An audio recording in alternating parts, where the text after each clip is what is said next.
एक बार की बात है, एक खूबसूरत तितली थी जिसका नाम था रंगीन पंख। ये तितली अपने रंग बिरंगे पंखों के लिए जानी जाती थी। ये तितली एक बड़े पेड़ के नीचे के फूलों पर बैठकर मधुपान कर रही थी।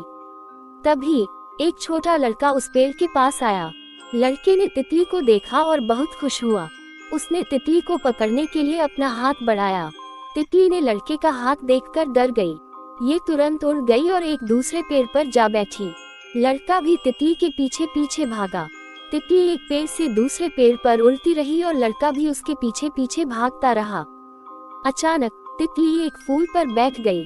लड़का भी उसी फूल के पास गया और तितली को पकड़ने के लिए अपना हाथ बढ़ाया।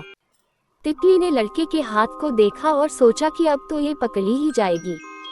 तभी लड़के की माँ ने उसे आवाज दी। लड़का अपनी माँ की आवाज सुनकर पीछे मुड़ा।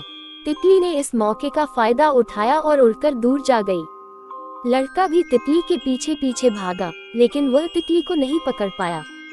तितली एक फूल से दूसरे फूल पर उड़ती रही। ये तितली को बहुत मजा आ रहा था।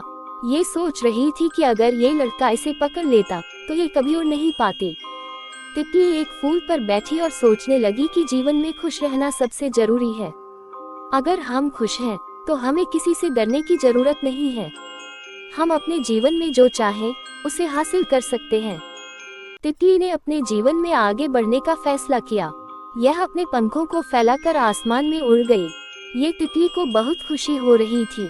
ये सोच रही थी कि यह अब दुनिया भर में घूमेगी और जीवन का आनंद लेगी। इस कहानी की सीख, जीवन में खुश रहना सबसे जरूरी है। अगर हम खुश हैं तो हमें किसी से डरने की जरूरत नहीं है। हम अपने जीवन में जो चाहें उसे हासिल कर सकते हैं।